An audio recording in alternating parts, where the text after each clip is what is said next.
তো ওখানে একজন শিক্ষক ছিলেন বসুন্ধরা মাদ্রাসা, বৃদ্ধ হয়ে গেছে, বয়স 80-85 প্লাস। দেখেন আমাদের অনেক অজুহাত আসে, মাজা ব্যথা, হুজুর মসজিদে আসতে পারি না, হুজুর সকালে উঠতে পারি না, সজাগ হইতে পারি না। আমাদের এই শিক্ষক 80-85 বছর বয়স হয়ে গেছে, বৃদ্ধ এতটা বেশি হয়ে গেছে, তো জবান দিয়ে কথা যেটা বের হয় ওই কথাটা মানে বোঝা যায় না, ভালো করে না শুনতে বোঝা যায় না। মাদ্রাসায় তারা বরকতান রেখে দিয়েছে, বরকত স্বরূপ রেখে দিয়েছে। এই যে শিক্ষক, ওনাকে দেখতাম কোনদিনও উনি তাহাজ্জুদের নামাজকে মিস দিতেন না। এখানে এত বয়স, কোন এক বছর মসজিদের সঙ্গে যে রুমটা সাথে মিলানো, ওই রুমটা আমাদের তো ওই রুমে দেওয়া হয়েছে। তো ওই বছর দেখতাম 2টা-2:30 বাজার সঙ্গে সঙ্গে মসজিদ থেকে কান্নার আওয়াজ, 2টা-2:30 বাজলেই মসজিদ থেকে কান্নার আওয়াজ আসতো। আমরাও শুনতাম, গলা শুনে তো বুঝতাম যে হুজুরে কান্নাকাটি করতেছে, দূর থেকে কি বলতেছে শোনা বোঝা যেত না। যে বললাম জবানের মধ্যে দুর্বলতা আসার কারণে বুঝতে পারতাম না। আমরাও পিছনে জায়গা যখন বসতাম তখন দেখতাম হুজুর আল্লাহ দরবারে রোনা জারি করতেছে, কান্নাকাটি করতেছে, দীর্ঘ টাইম, আধা ঘন্টা, পৌনে 1 ঘন্টা পর্যন্ত এইভাবে কান্নাকাটি। আমরাও পিছনে জায়গায় বসতাম, মাঝে মাঝে বৈশা ওই জায়গায় আবার অনেকে ঘুমায় যাইতাম, কারণ ওই টাইমে প্রচন্ড ঘুমের চাপ থাকে না, চোখ খুলে রাখা যায় না। 2-1 দিন আমরা যখন উঠতাম, হুজুরের পিছিয়ে বসতাম, অনেক আগে উঠে যেতাম, হুজুর তো প্রায় 2টার সময় বসে যেত মসজিদে এসে। তো উঠতাম, উঠার পরে দেখতাম হুজুরও, তারও তো সেও তো মানুষ, তারও চোখ লাইগে আসতেছে। চোখ লাইগে আসতে আল্লাহর ওলি কি করতেন জানেন? চোখ দিয়ে আপনি টানতেন, টানে দিতেন। দেখেন আমরা ইবাদত না করার জন্য বহুত রকমের অজুহাত খুঁজি, আর তারা ইবাদত করার জন্য মৌলকে বুঝতেন। ইবাদত করতে করতে, নামাজ পড়তে পড়তে 2টার সময় ঘুমের চাপ, চোখ বলে লাইগে আসতো, তো চোখ এভাবে টান দিয়ে ধইরা এরপরে মনটা বুঝে, মন ঘুমায়ও না রে, নাম জপ মাওলা, একদিন মন ঘুমাইবারে, কবরের মাঝার মন ঘুমায়ও না রে। মন বুঝতে দেন, চোখ চাইলে ধইরা। ইবাদত করার জন্য অজুহাত খুঁজতেন, আমরা না করার জন্য অজুহাত খুঁজছি। ইবাদত করার জন্য সুযোগ তালাশ করতেন, কেমনে ইবাদত করা যায়। আল্লাহর ওলিরা এমন ছিলেন, তাহাজ্জুদের নামাজ মিস দিতেন, এমনি তো আল্লাহর ওলি হয়। সুলতান আহমদ নানপুরি রহমাতুল্লাহি আলাইহির কথা বলতেছিলেন, তাহাজ্জুদের নামাজ মিস হইত না, তাহাজ্জুদের সময় নিজেও উঠতেন। আশপাশের যে তালিবুল ইলম যারা হুজুরের রুমের মধ্যে থাকতেন সবাই রাখতেন, এ ভাই ওঠো, তাহাজ্জুদ করতে হবে। মাঝে মাঝে ছাত্ররা মন খারাপ করতো, হুজুর আপনি একা উঠছেন, তা আমাদেরকে ডেকে লাভ। ছাত্র জামানা তো একটু দুষ্টামি ফাইজলামি করার অভ্যাস থাকে, মনে মনে করতে হুজুর আমাদেরকে ডেকে লাভ, আপনি পড়েন, এই 2টার সময় আমাদের উঠে যাওয়া লাগবে, আপনি পড়েন না একা একা, মানে মনে মনে পড়তো, হুজুর তো বলার সাহস নেই। একদিন হুজুর তার যে খাদেম আছে, খাদেম বুঝেননি আপনারা, খেদমত করে নেওয়া ছাত্র যেটা, ওই হুজুর পানি আগায় নেয়, গামছা আগায় নেয়, ওই রকম খাদেমকে একদিন ডাক দিয়ে খাদেম, রাত 6টা বাজে, হুজুর 2:30-3টা বাজে, আমার একটা কলা খাইতে মন চাইছে, কলা পাওয়া যাবে না।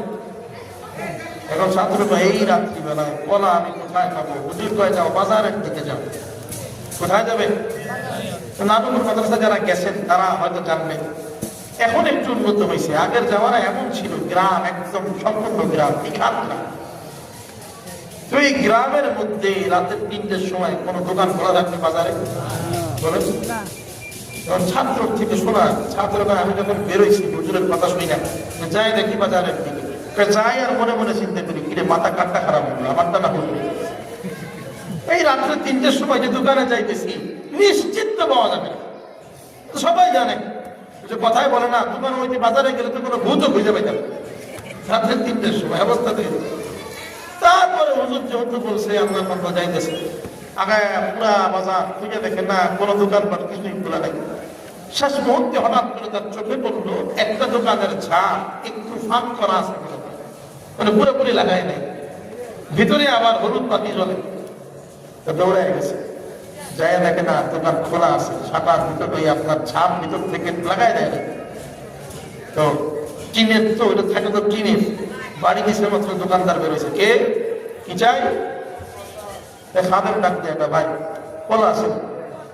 এই রাত্রে কলা লাগবে? হ্যাঁ হ্যাঁ আসেনি কলা? গাছ আমার 2 হালি কলা হয়নি, চলবে। বুঝাইতে পারছি?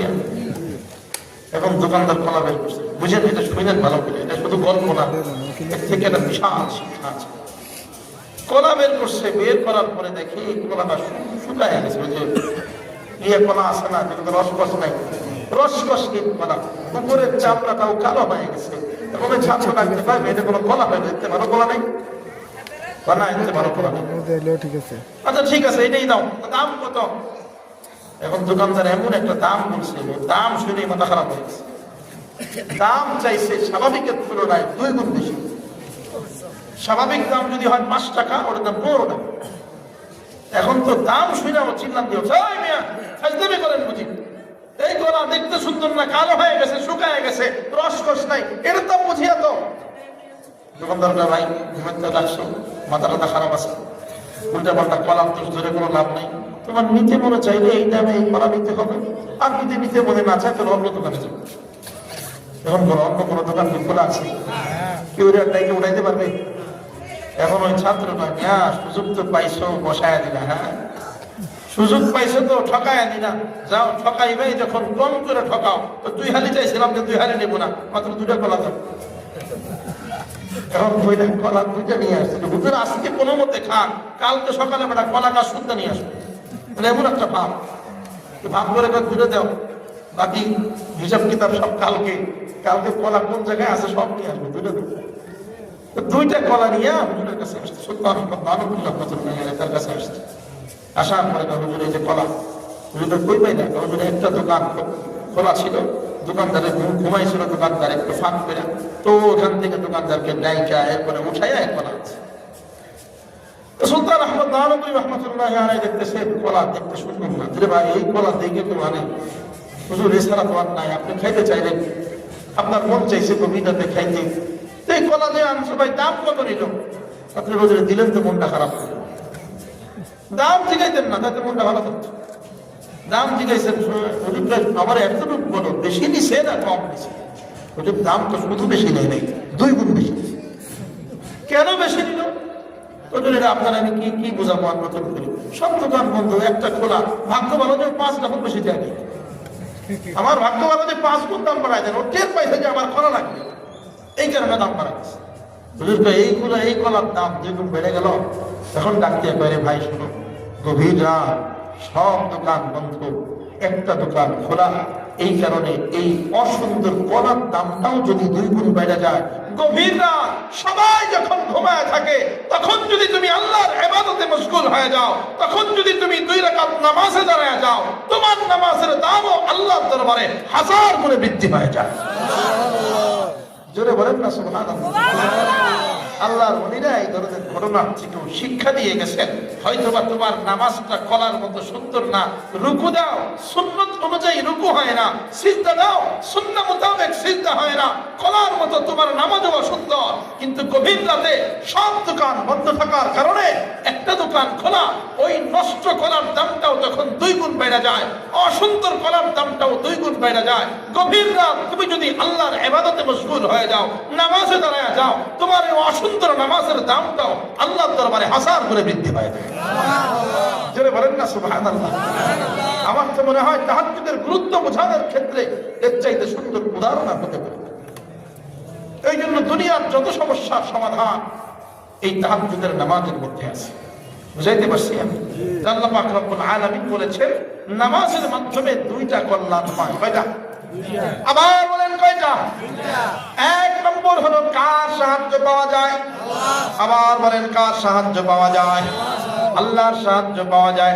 এবার আসেন নামাজের মাধ্যমে 2 নম্বরের যেই ফায়দা হয়, যেই কল্যাণ হয়, সেটা হলো নামাজের মাধ্যমে মুত্তাকি হওয়া যায়। কি হওয়া যায়? আবার বলেন কি? জোরে বলেন নাকি? মুত্তাকি মানে কি বুঝেননি? পরহেজগার, আল্লাহ ওয়ালা হওয়া যায়। আমি বলি নাই, আল্লাহ বলেছেন কোরআনে সূরা বাকারা শুরুতে আছে হুদাল লিল মুত্তাকিন। এই কোরআনটা মুত্তাকিদের জন্য হেদায়েত। তো মুত্তাকি কারা? আল্লাহ পাক পরের আয়াতে বলতেছেন আল্লাযীনা ইউমিনুনা বিল গায়ব। মুত্তাকিদের প্রথম পরিচয় হলো তারা ঈমান আনে কার উপর? আবার বলেন কার উপর? মুত্তাকিদের প্রথম পরিচয় হলো মুত্তাকিরা আল্লাহ পাক রব্বুল আলামিনের উপরে ঈমান আনে। মুত্তাকিদের দ্বিতীয় নম্বর পরিচয় হলো ইয়াকিমুনাস সালাহ, তারা নামাজ কায়েম করে। তার মানে নামাজ কায়েমের দ্বারাই কি হওয়া যায়? আবার বলেন না কি হওয়া যায়? হয় না হয় এই কারণে ভয়তে বলি না, জোরে বলেন কি হওয়া যায়? এখানে তো শেখার জন্য আসছেন, বললাম না এটা একটা শিক্ষার স্থান। মুত্তাকি হওয়া যায়। তাহলে আমরা দুইটা কল্যাণ শিখলাম। নামাজের মাধ্যমে প্রথম কল্যাণ হলো কার সাহায্য পাওয়া যায়? আবার বলেন। দ্বিতীয় নম্বর কল্যাণ হলো কি হওয়া যায়? আবার বলেন না কি হওয়া যায়? এবার আসেন এক্সট্রা একটা ফায়দার কথা বলি। এক্সট্রা ফায়দা, অতিরিক্ত ফায়দা। এই যে নামাজের মধ্যে যে আমরা সিজদার মধ্যে যাই, কিসে যাই? সিজদায় যে আমরা যাই, সিজদায় যাওয়া মানে আল্লাহর নিকটবর্তী হয়ে যাওয়া, আল্লাহর কাছাকাছি হয়ে যাওয়া। কার কাছে?